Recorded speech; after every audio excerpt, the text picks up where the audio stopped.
y el resto del tiempo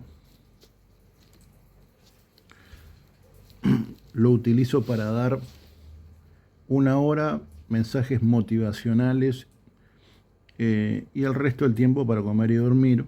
Bueno, yo no soy un gran matemático, pero convengamos en que si vos a la mayor parte del tiempo la usás para beneficio de su fruto personal,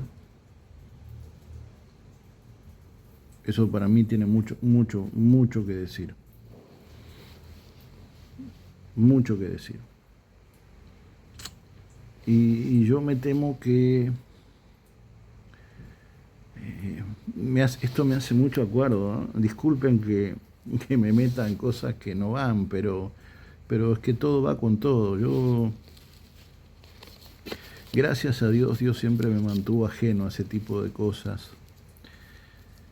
Pero hay algunas congregaciones, digamos que se habla un poquito, se habla un poquito, se habla en portuñol. Voy a dar alguna pista nomás. En donde se venden jabones, se vende agua que sale del grifo, ¿no? Sal que la compran en el almacén de la esquina, un mayorista, ¿verdad?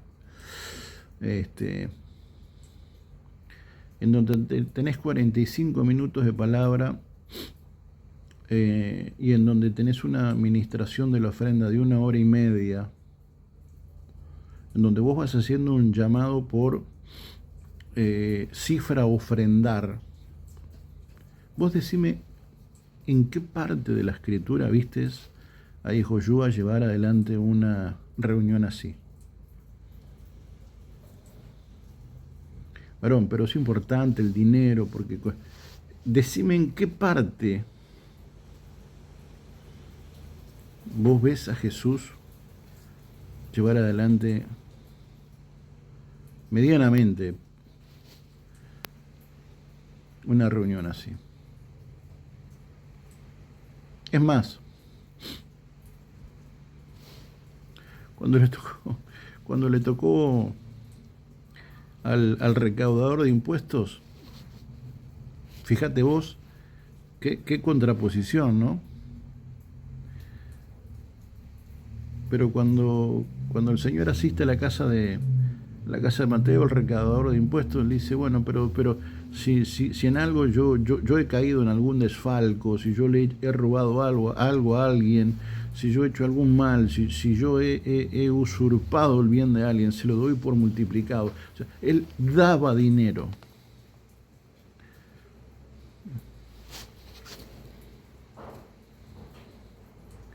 Jesucristo provocó tal convicción en la vida de ese hombre que destruyó su ídolo era el dinero, lo destruyó, lo pulverizó. ¿Cómo sé que lo pulverizó? Bueno, porque lo terminó dando y lo terminó siguiendo Mashiach.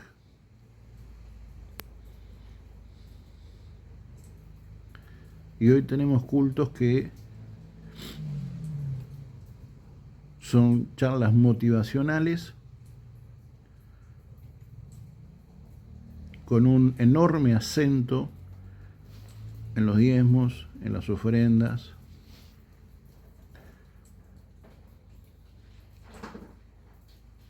Me estoy olvidando de otro. En las primicias.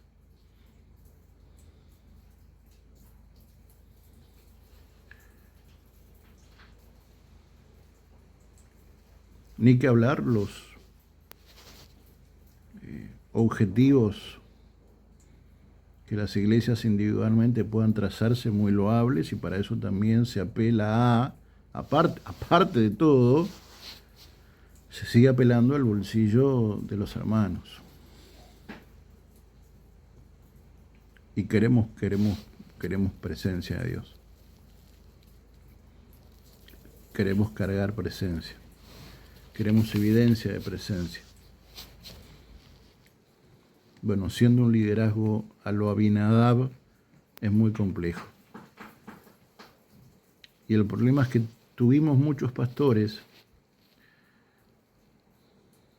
que tuvieron alguna evidencia, pero que no entendieron de que Dios no viene y se queda. Dios se queda si encuentra la atmósfera necesaria de parte del pueblo, pero fundamentalmente el sacerdocio,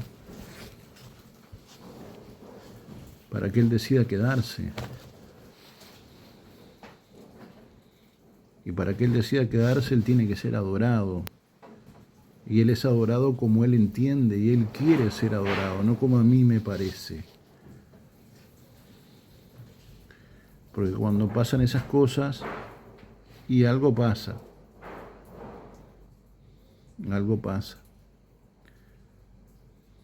algún Pérez USA pasa.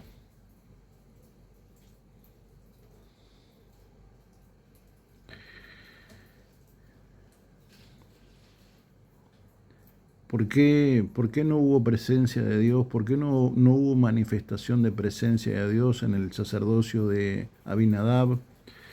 Porque Abinadab fue un mal líder familiar, claramente. Ni Abinadab ni Eleazar estuvieron a la altura de su rol. Porque como dijimos, no advirtieron del grave error que implicaba el trasladar el arca de la alianza de esa manera, en carros nuevos, en diseños filisteos.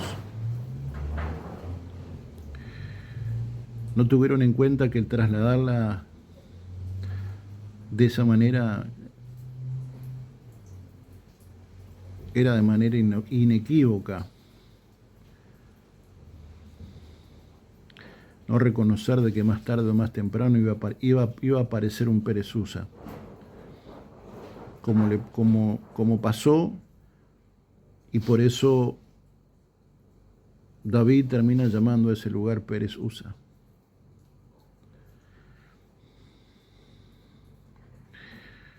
Debemos de aceptar que Dios no se mueve necesariamente en lo nuevo, porque casualmente la Escritura dice que no hay nada nuevo bajo el sol. Nada nuevo bajo el sol. ¿Qué ha sido? Lo que será. ¿Qué es lo que será? Lo que ha sido. Principios. Siempre van a ser sus principios. No hay misterios. No hay misterios. Hay que manifestarlos. Hay que ponerlos por obra.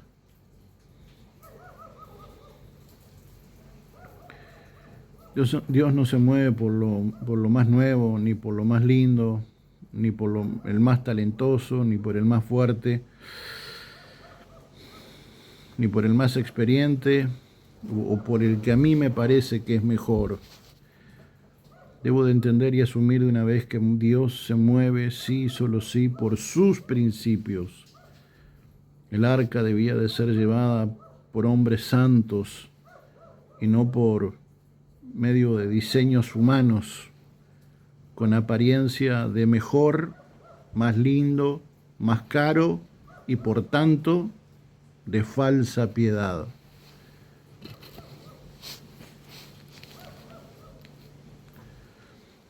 ¿Por qué nunca pasó nada en la casa de Abinadab? Porque lejos de querer levantar el dedo inquisidor, yo tengo que aceptar que así como nuestros gobiernos se ha hablado mucho de la expresión nepotismo, la Iglesia de Jesucristo no escapa al nepotismo religioso, escogiendo, señalando, poniendo a quienes nosotros entendemos por razones personales, políticas, filiales, económicas, particulares seguro, de conveniencia seguro, poniendo gente que me cuide, entre comillas, me cuide y cuide la obra. Pide la obra, sí.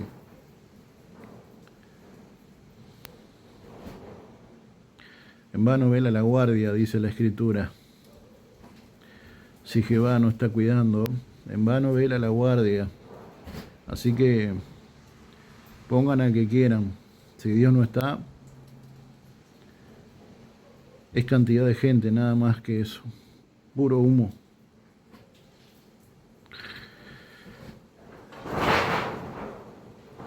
La primera decisión que Aminadab tomó cuando vino el arca de la alianza fue consignar a su hijo Eleazar. La pregunta es, ¿Eleazar estaba pronto? ¿Eleazar estaba preparado? Y si Eleazar estaba preparado, y en definitiva, como que Abinadab le dijo, bueno, Eleazar, toma tuya, ¿por qué no pasó nada? ¿Por qué no sucedió nada, Eleazar? ¿No será que eras hijo de, pero no tenía ningún peso de gloria? ¿No será que fuera el hijo que fue puesto allí por ser el hijo de, pero no tenía ningún atributo, ninguna virtud, ningún llamado? No había temor de Dios, no había reverencia, no había excelencia, no había discernimiento, no tenía el más mínimo atisbo de revelación como para poder entender de que el arca no iba en carros nuevos.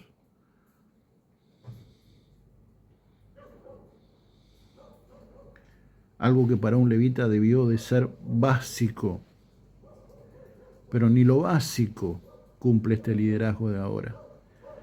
Ni lo básico cumplen estos hombres y mujeres que de alguna manera el liderazgo está levantando.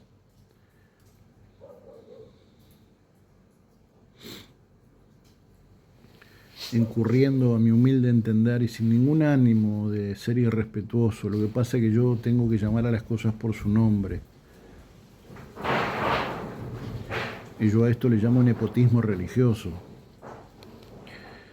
Eleazar es el resultado del nepotismo religioso, de una casta religiosa obsoleta, enquistada en el poder. Es hijo de un sistema perimido, idólatra y nicolaíta. ¿Te recuerdan el libro de Revelaciones, la carta a Pérgamo, Apocalipsis 2, 14, 15? Pero tengo unas pocas cosas contra ti, porque tienes ahí a los que sostienen la doctrina de Balaam, quien enseñaba a Balac a poner tropiezo ante los hijos de Israel y a comer los sacrificados a los ídolos y a fornicar. E igualmente tienes también a los que sostienen la doctrina de los nicolaítas. ¿Quiénes son los nicolaítas? Los nicolaítas eran una suerte de casta religiosa que pensaban que porque tenían un cierto grado de poder, tenían el derecho de rebajarte, de tratarte de una manera peyorativa, de subyugarte, de someterte. Ellos eran una suerte de élite que lejos de edificar a los santos, los terminaban dañando. Y así es el liderazgo que no tiene peso, que no tiene experiencias con Dios. Es un liderazgo, es alguien que porque se le fue dado un cargo, se piensan que son la gran cosa y están llenos de baja estima, llenos de dolor. Vienen de familias disfuncionales y claro, cuando les dan una medida de autoridad, se piensan que son poco menos que Julio César, poco menos que Alejandro Magno, y le tenés que traer uvas en una charola de plata. Y piensan que pueden levantarte la mano, que pueden gritarte, que pueden faltarte el respeto, pero escúchame, a mí no me grita Dios, ¿me vas a gritar vos?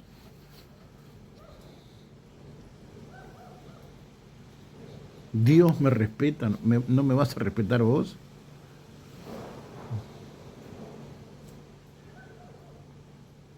Y si Él lo quiere hacer, que lo haga. Él es mi Señor.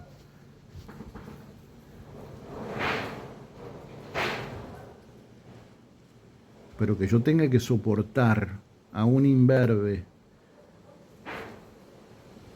porque fue puesto allí a dedo, sin tener ningún tipo de atributo, más que el nepotismo, lo único que hace eso es dañar. ¿Y saben lo que vamos generando generación tras generación? Perezusa, perezusa, perezusa, perezusa, perezusa. Regiones en donde hubo un rompimiento. Generaciones en donde hubo un rompimiento, donde hubo una muerte, donde hubo una separación, donde hubo una herida, donde hubo un desprender. Y no estoy hablando de nada que tenga connotaciones buenas, porque en Perezusa murió Usa. ¿Qué tiene de bueno eso? Nada, nada tiene de bueno eso. Pero ese es el resultado de un liderazgo obsoleto, de un liderazgo nicolaíta, de un nepotismo religioso. Porque hoy en la iglesia de Jesucristo no pasa nada, porque es un liderazgo de la casa de Abinadab.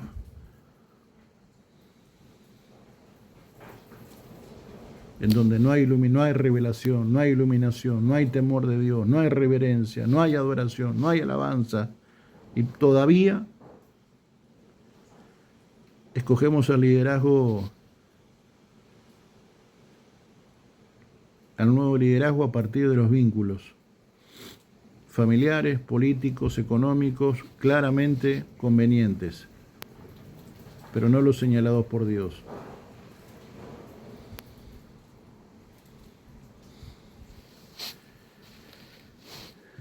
Cualquier familiaridad, cualquier situación que se acerque a alguna realidad es mera coincidencia, pero sí motivo de gran reflexión.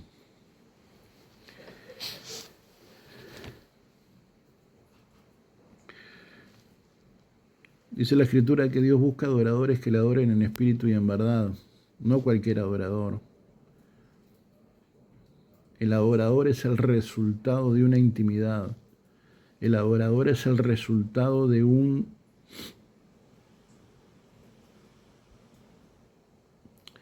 no solamente de un tiempo de amores, sino de una vida de amores, porque descubrió cómo agradar el corazón de su rey y está decidido a hacerlo todo para que eso no cambie.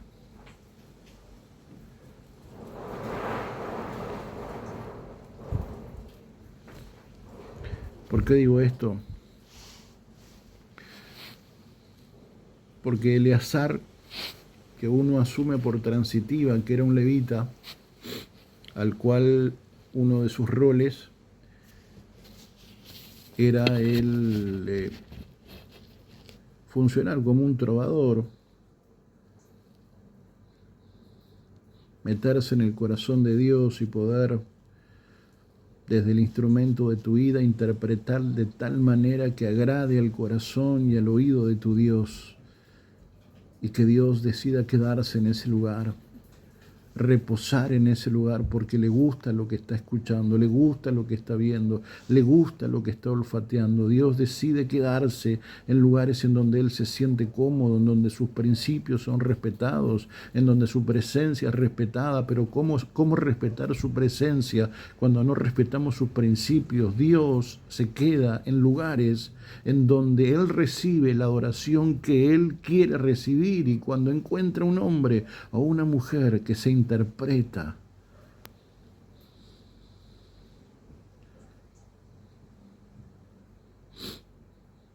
de una manera conforme al corazón de Dios, claramente Dios decide reposar en ese lugar,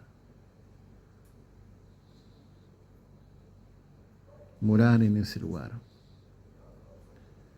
Y cuando Dios decide morar en ese lugar, su presencia siempre viene Su presencia siempre, siempre viene. Imagínense, imagínense un lago en donde no hay mayor movimiento, no hay olas, no se mueve ni la hoja de un árbol, pero Dios está ahí, porque encontró una atmósfera donde a Él le gusta quedarse, pero donde Él está, siempre hay manifestación de su gloria, y la manifestación de su gloria se mide en frutos. Nosotros, mortales, nos medimos en frutos. Por lo tanto, en ese lago, en donde no se movía ni la hoja de un árbol, en donde no había una sola ola, ese mar estaba lleno de peces. Así es la presencia de Dios.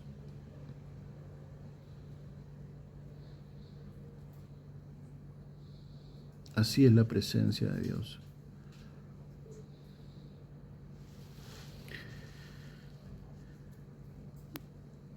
¿Por qué no pasaba nada en la casa de Abinadab? Porque la persona que había sido consignada para cuidar su presencia,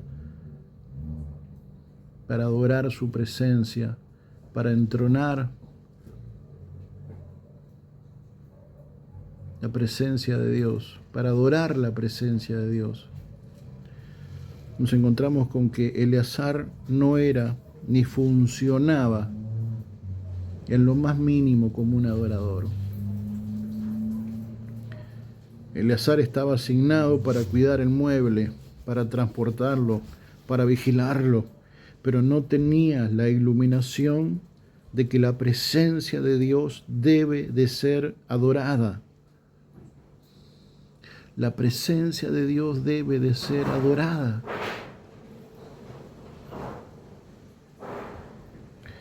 Y Eleazar nunca supo ser un adorador. Eleazar nunca supo adorar a Dios.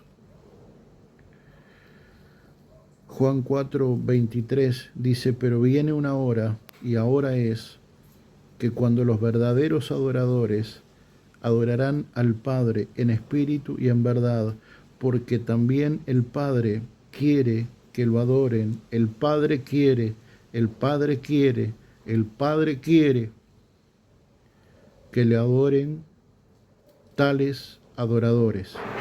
Dios es espíritu, y los que adoran deben adorar en espíritu y en verdad. ¿En qué deben adorar?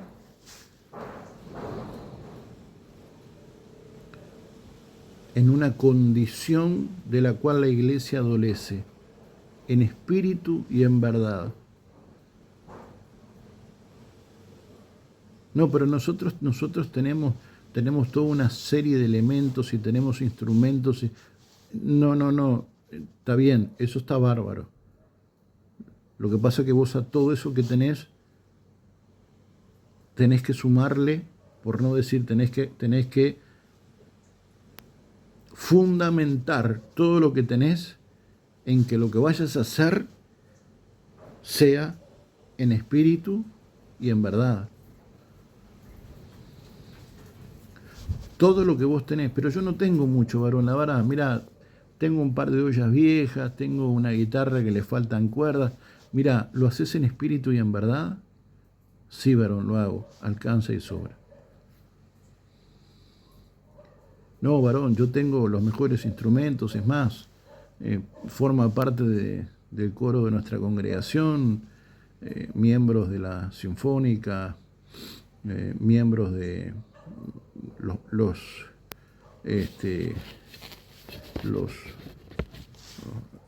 de los mejores coros, forman parte de la filarmónica. Excelente, excelente, porque nuestro Dios es un Dios de excelencia. Ahora, déjame agregarte algo, no se puede ser excelente para Dios si no se le adora en espíritu y en verdad. Por más filarmónica, y por más diploma que puedas llegar a tener. ¿Por qué no había presencia de Dios? Dijimos que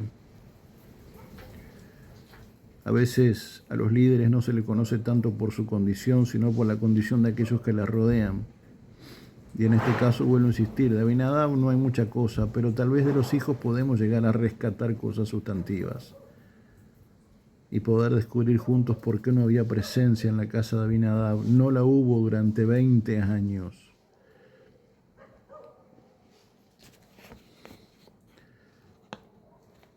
Una de las primeras apariciones de Usa es cuando es consignado junto con su hermano Ahío a ir delante. Su posición había sido consignada, había sido señalada. Ellos iban delante del Arca de la Alianza, en ese peregrinar a Jerusalén, en principio.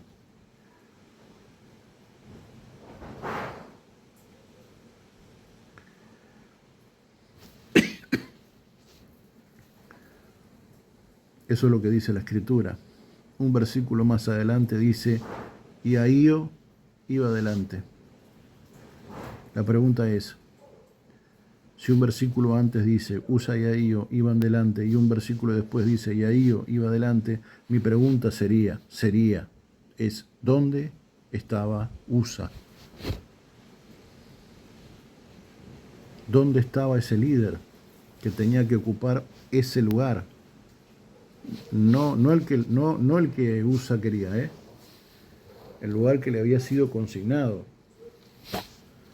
no el que le parecía, no el que él entendió, no, es el que Dios te dijo.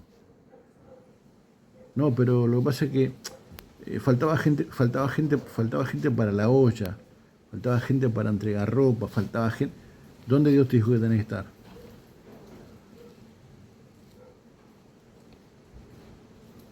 Ah, ahí. Bueno, ahí es ahí. ¿Por qué no había presencia de Dios en la casa de Abinadab? Porque una de las personas responsables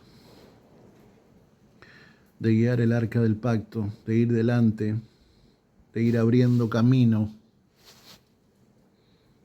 de ir advirtiendo, de ir celebrando, de ir festejando, de ir manifestando júbilo, era Usa. Pero en determinado momento Usa desapareció hasta que aparece en un episodio fatídico. ¿Qué es lo que esto a mí me enseña? Que es imposible que Dios se mueva en un lugar en donde tenemos un liderazgo que está donde quiere estar y no donde Dios le dice. Porque Usa fue un líder sin credenciales divinas. Usa se comportó como un líder que no tenía las credenciales necesarias. Usa fue señalado para conducir el arca sin estar entrenado para ello. Hoy, tristemente, muchos ministros levantan a personas encargadas de conducir sin estar aptos. Vuelvo sobre el concepto, el nepotismo religioso está enquistado en las iglesias. Seguramente fueron ubicados delante de tal o cual responsabilidad, delante de tal o cual conducción, por ser hijos de Abinadab y no por méritos propios. Usa, desde el momento en que se le asignó un lugar, pero él decidió que ese no era su lugar y se fue a otro. Dejó al descubierto que él no tenía credenciales. Usa era hijo de, no tenía credenciales. Vos no podés poner a alguien a ocupar un nivel de responsabilidad tan importante como lo es cualquier posición en la iglesia si esa persona no tiene credenciales. Porque esa persona que vos la pones en determinado lugar, en determinado momento, un día te aparece en otro lugar, y es en ese lugar en donde se te genera un tremendo lío,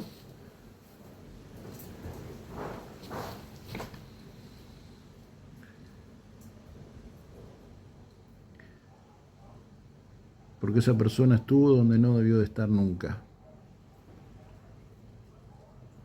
Y nos han señalado hasta el cansancio que nuestro Dios es un Dios de orden. Y si Dios es un Dios de orden, ¿dónde estaba el orden acá? Porque había un orden. Y en ese orden, Usa y Ahío iban delante. La pregunta es, ¿dónde estaba Usa? ¿Dónde estaba el orden? Usa era un desordenado. No podemos pretender presencia de Dios siendo líderes desordenados.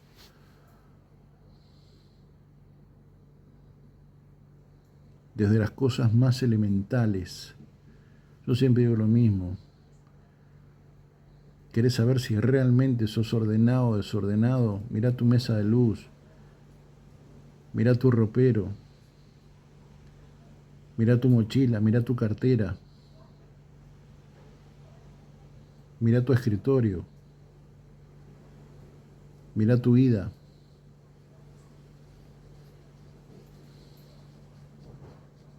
Porque a veces queremos estar en un lugar y Dios determina que estemos en otro.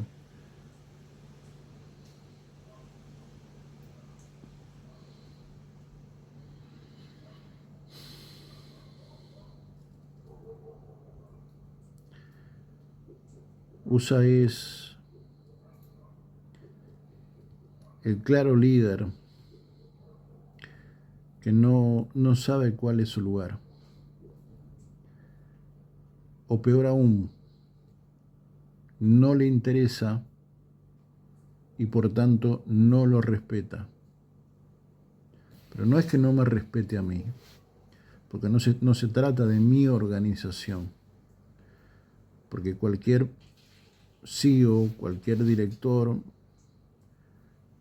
si tiene a alguien así, lo primero que hace es ponerlo de patitas en la calle.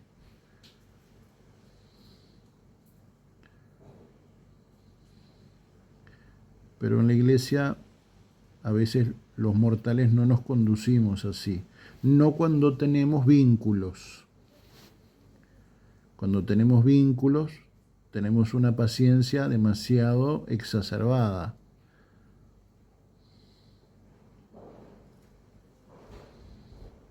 El problema es que a veces Dios no la tiene tan exacerbada. No porque Dios no sea paciente, sino porque Dios es un Dios de principios y por tanto de orden y por tanto de santidad. Porque los principios, el orden y la santidad van de la mano. No se puede ser santo si no te conducís por principios.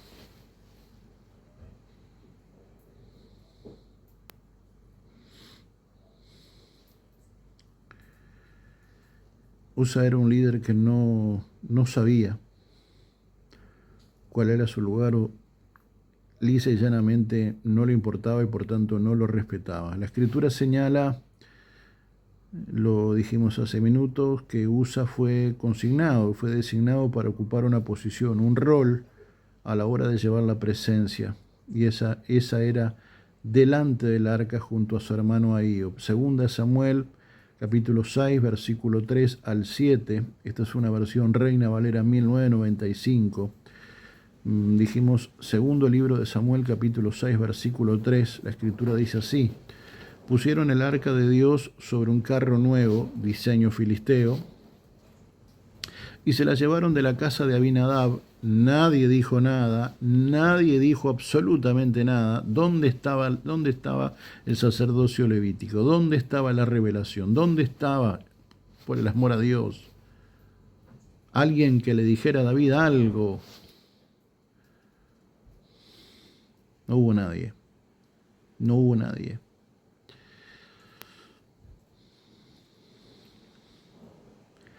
Y se la llevaron de la casa de Abinadab, que estaba en la colina. Usa y Ahío, hijos de Abinadab, guiaban el carro nuevo. ¿Quiénes estaban delante? Usa y Ahío. ¿Hijos de quién? Hijos de Abinadab. Versículo 4. Mientras se llevaban de la casa de Abinadab, que estaba en la colina, el arca de Dios, Ahío iba delante del arca. ¿Lo leemos de vuelta? Leemos solo el final. Que estaba en la colina el arca de Dios, perdón, Ahío iba delante del arca. Versículo 5. David y toda la casa de Israel danzaban delante de Jehová con toda clase de instrumentos de madera, de haya, con arpas, salterios, panderos, flautas y címbalos. Cuando llegaron a la era de Nacón, Usa extendió su mano hacia el arca de Dios y la sostuvo, pues los bueyes tropezaban. O sea, lo que tuvo Usa, primero, dice que Ahío iba adelante. Primero dice que Usa y Ahío iban delante. Después dice que Ahío iba adelante. La pregunta es, ¿dónde rayos estaba Usa? En cualquier lugar menos donde Dios le dijo. Por eso si Dios te pone en un lugar, es en ese lugar. No es donde vos querés, no es donde a vos te parece, no es lo que a vos se te ocurre, no es lo que más te guste. Es donde Dios te dice. Porque no podemos ir y preguntarle al comandante en jefe dónde nos quiere, que él nos diga adelante y de repente nos encuentre en el fondo.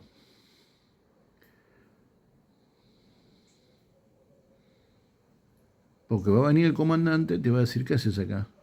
No, lo que pasa es que me pareció que los muchachos estaban un poco flojos de gente. Ah, ¿te pareció? Bueno, lo siento, pero marche preso. Con mi presencia no se juega. Con mi presencia no se juega.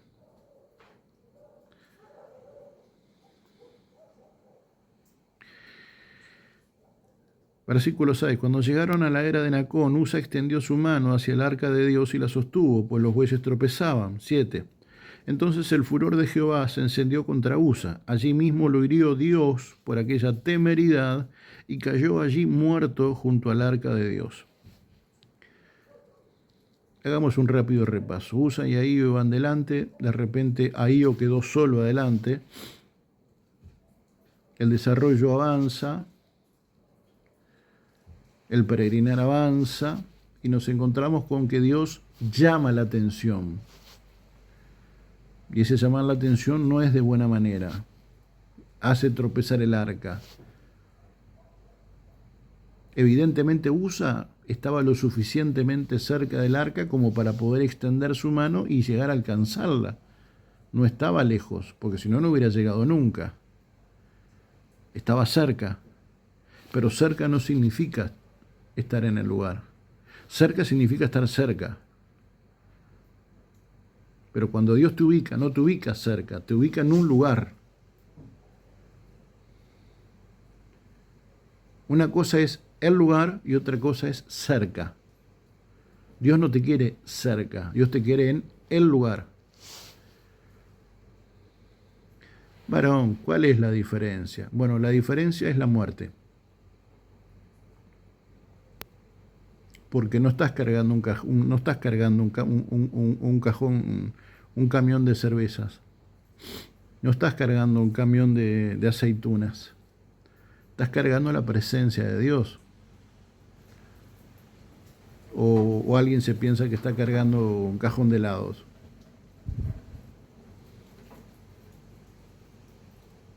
Tenemos muchos sacerdotes que piensan que están cargando sandías. Ojo.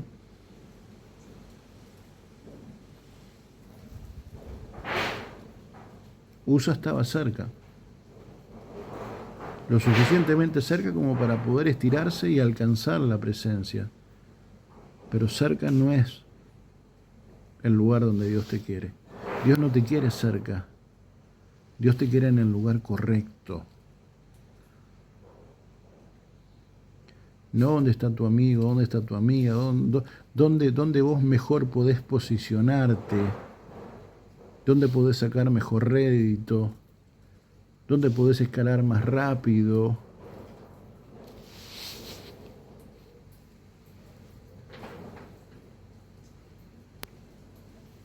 Dios te quiere donde Él te quiere. Es una pregunta muy general, muy general, muy general. ¿Ustedes les preguntaron a Dios dónde quieren que estén?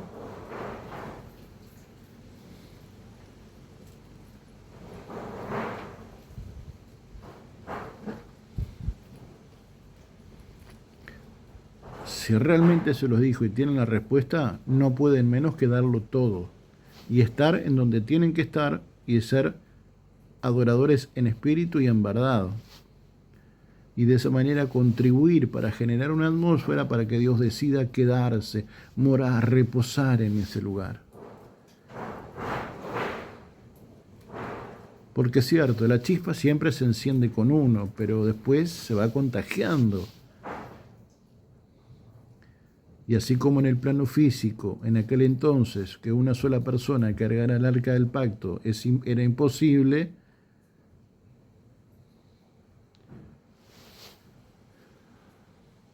bueno, si yo me quedo con esa imagen, que me parece muy representativa, vuelvo a insistir, la chispa la puede encender uno, pero después sostenerla uno solo es muy difícil, ¿eh?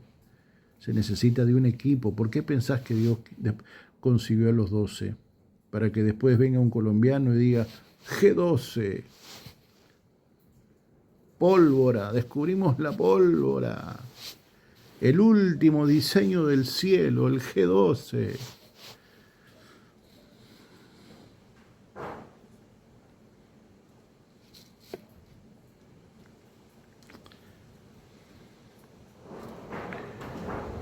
Usa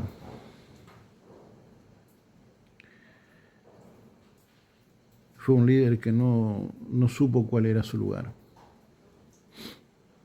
O peor aún, no le importó y por tanto no lo respetó y por tanto pagó las consecuencias. Usa era claramente una persona desordenada.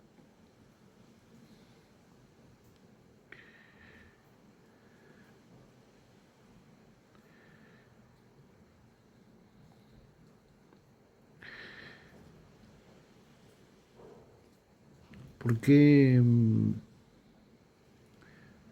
qué la presencia de Dios no avanzó, no se manifestó ni avanzó no avanzó un metro en ese lugar? Porque las personas que estaban comisionadas encargadas de, y vuelvo a insistir, a veces al principal no se le conoce directamente, pero sí se le conoce por aquellos que le rodean. Y claramente los hijos de Abinadab son un buen resumen de lo que Abinadab era. ¿Por qué digo esto? Porque Usa no estaba limpio delante de Dios.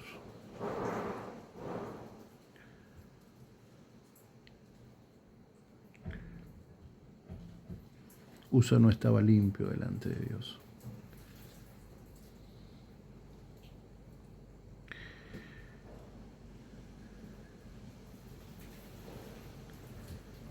¿Por qué usted dice eso, varón? Ustedes recuerdan que leímos en 2 de Samuel 6, vamos a leer del 5 en adelante.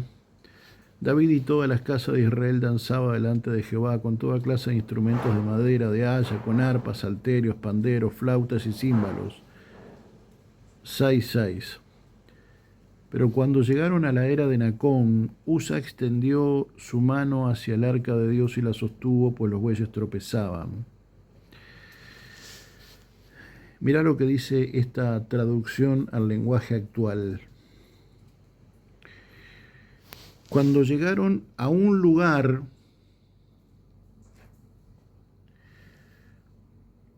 donde se limpiaba el trigo, se tropezaron los bueyes que jalaban la carreta. Usa sostuvo con su mano el cofre para que no se cayera y ustedes ya conocen el final. Así que ¿dónde fue que tropezó el arca? En un lugar, la era de Nacón, donde se limpiaba el trigo.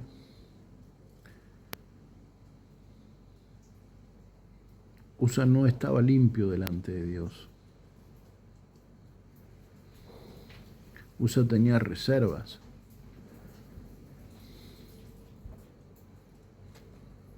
Usa tenía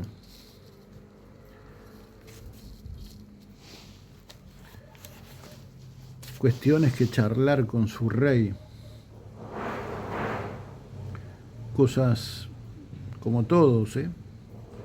Tenía que ponerse a cuentas con su Dios. Porque para poder ocuparse de los negocios de nuestro Padre sin ponernos a cuenta con nuestro Padre, bueno, es un poco complicado así. Es un poco complicado así.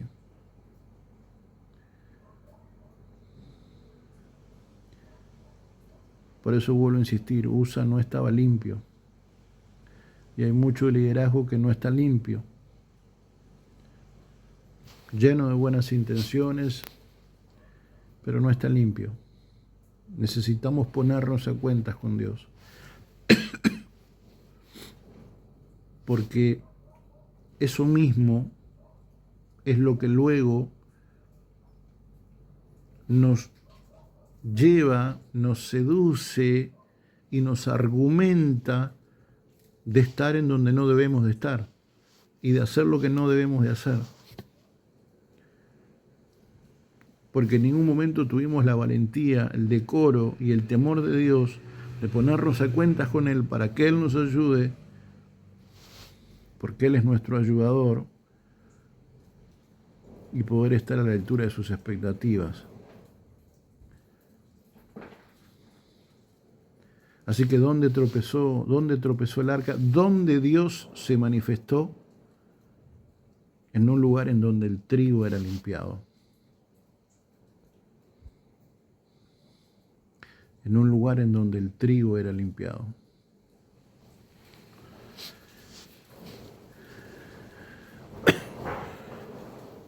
Claramente, a medida que uno avanza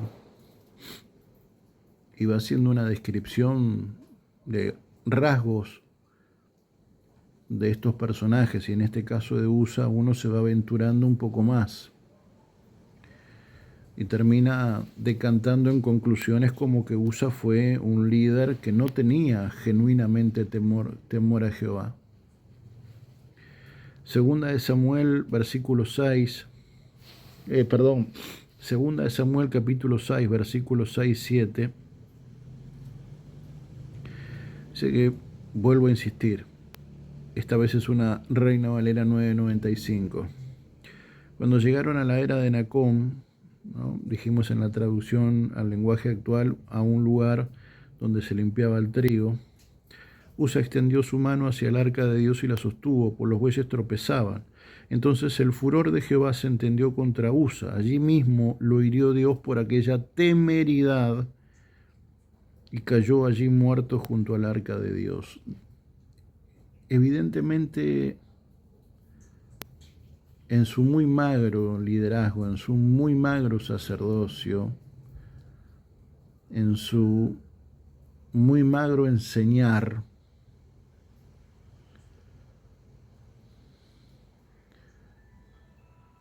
nadie le dijo a Usa lo mortalmente peligroso que era tocar el arca. Nadie le hizo saber a Usa que no podía tocar el arca por más buena intención que tuviera.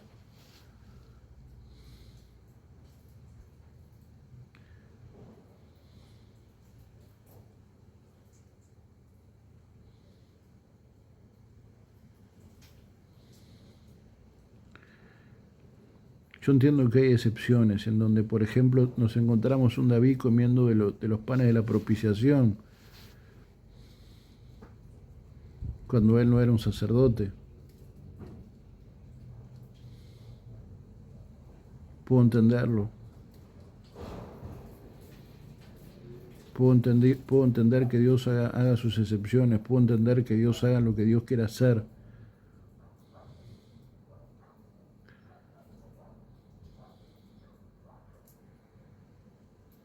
Pero también puedo entender que cuando alguien ocupa un rol, debe de entender qué implica ese rol. Y vos no podés tener una responsabilidad de conducción, de estar delante de y no tener temor reverente de Dios y pensar que podés jugar con Dios y pensar que podés eh, abusar de su gracia y pensar de que el amor de Dios es un amor romántico, cuando el amor de Dios es un amor pleno y reverente y coma, reverente.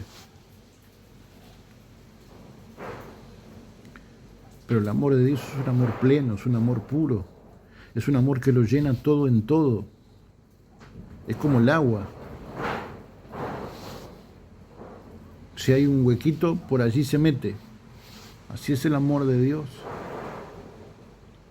El tema es que cuando el amor de Dios se encuentra con algo que no tenga su naturaleza, allí se generan problemas.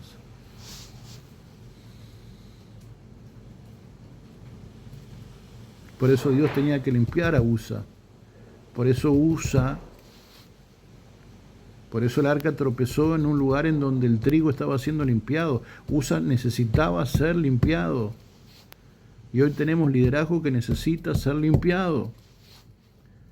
No, pero ya salió y ya entendió y ya... Bueno, veremos qué dice el Padre.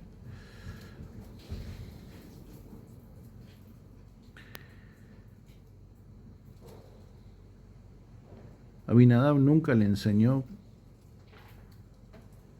que no se puede tocar el arca de Dios.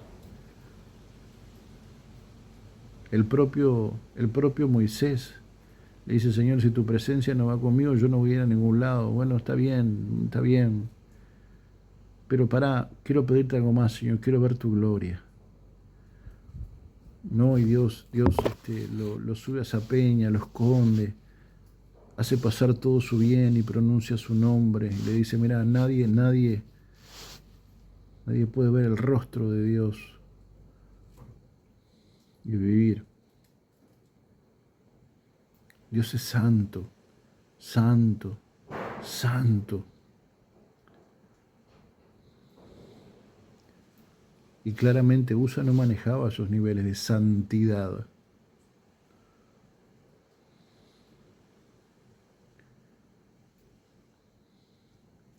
Porque claramente no manejaba los niveles de revelación que tenía que tener, de conocimiento que tenía que tener. Cuando vos no invertís en conocer tu ministerio, lo que estás haciendo es transformándote en un sacerdote falto de temor de Dios. Cuando vos no invertís tiempo en solidificar, en madurar el ministerio que Dios te ha dado, te estás transformando en alguien irreverente, irrespetuoso.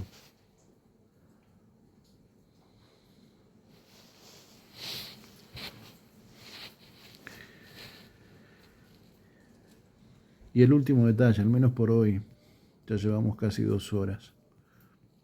Obviamente este video, como el anterior, lo voy a repartir en varios para que no sea tan pesado.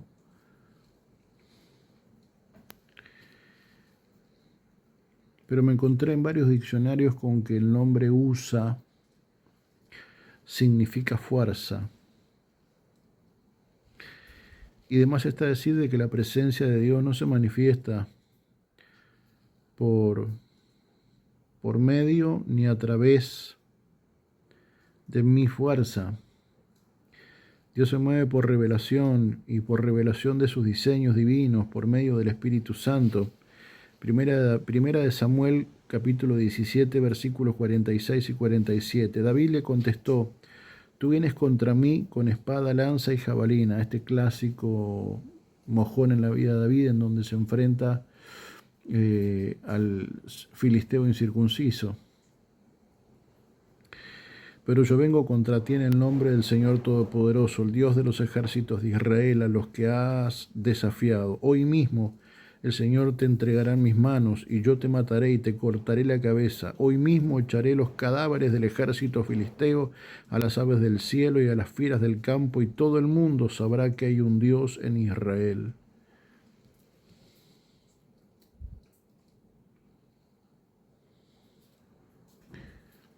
David, si hay algo que tenía claro,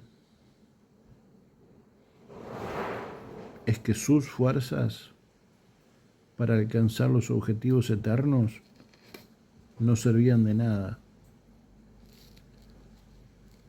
De hecho, su primer gran comisión es enfrentarse a un gigante que era 1000 veces más fuerte que él, humanamente.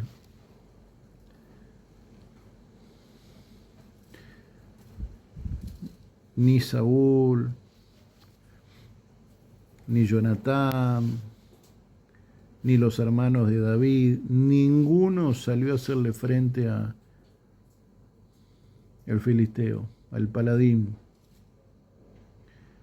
¿Por qué? Porque le tenían miedo. ¿Por qué? Porque claramente, aparte de haberles comido el cerebro, mañana, tarde y noche, había un hecho empírico más que evidente, y es la fuerza que tenía, la fuerza física y la fuerza bruta de este sujeto.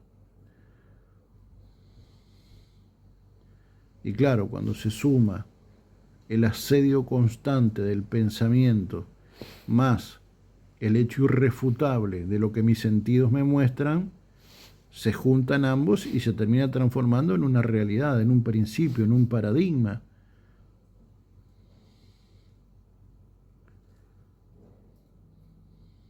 Ahora dijimos que Dios se mueve por principios.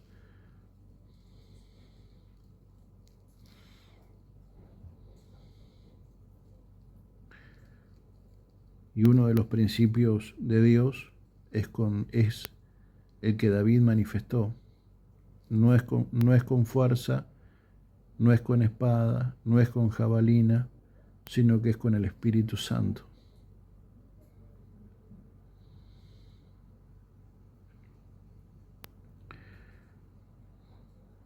Así que yo saludo la fortaleza que pueda llegar a tener, la constancia que pueda llegar a tener, la disciplina que pueda llegar a tener. Pero un adorador que le adora en espíritu y en verdad es alguien que sí, solo sí depende de Dios. Aún para sostener esa disciplina, aún para sostener esa violencia, aún para sostener esa forma. Todo empieza y todo termina en Dios. El problema es que Usa empezó en sus fuerzas, empezó en su intelecto, empezó en su capacidad, empezó en su condición de hijo empezó en sus propios recursos, empezó y no se dio cuenta de que un principio para que la presencia de Dios se manifieste es que no es con sus fuerzas, no es con sus virtudes, no es con sus capacidades, es con el Espíritu Santo de Dios. Por eso la necesidad del Espíritu, para que nos siga revelando de qué manera poder ser un sacerdocio que transporte y manifieste presencia. Vuelvo a insistir, yo he encontrado poco registro de Abinadab, de su condición moral, de su condición espiritual, pero he visto varias cosas de sus hijos.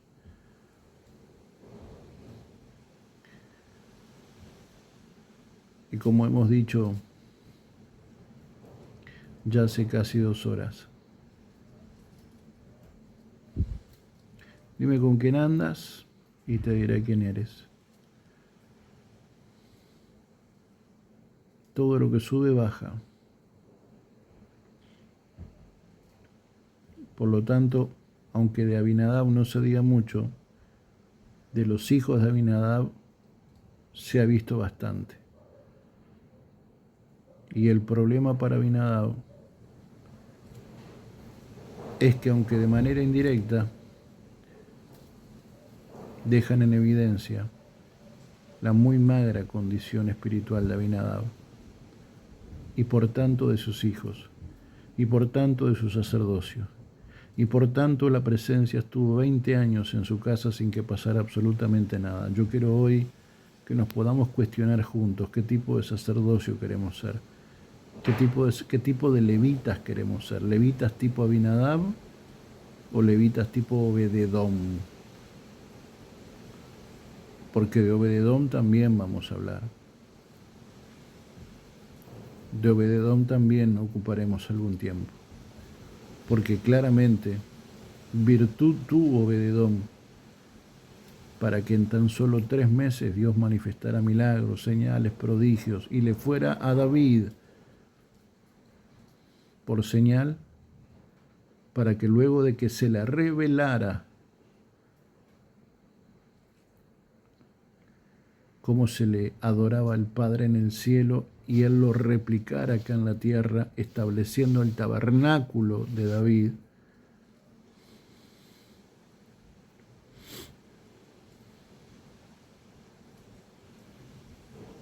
nosotros podamos ser ese sacerdocio del estilo de Abinadab, del estilo de Obededom y no de Abinadab. Un liderazgo perimido, obsoleto, corrupto, acomodado, falto de temor de Dios, no limpio, desordenado, falto de temor, y alguien que se confió en sus propias fuerzas, en su propio ministerio, en su propio llamado. Porque si hay algo que a veces nos termina haciendo muy mal, es la familiaridad. Abinadab se transformó y transformó el arca de la alianza en una familiaridad que le terminó aburguesando, le terminó llevando a perder sensibilidad, principios. Y cuando esas cosas pasan, pero Dios quiere limpiar el trigo, inequívocamente algo pasa. Inevitablemente algo sucede, en donde Dios te llama la atención para volver a comenzar. Por eso yo te bendigo, amada. Declaro la sangre de Cristo sobre tu vida. Y si estamos escuchando juntos esto, es porque creo que ambos, hoy, si hacemos las cosas bien, no significa que tenemos delante una nueva oportunidad. El Eterno bendiga tu vida. Shalom.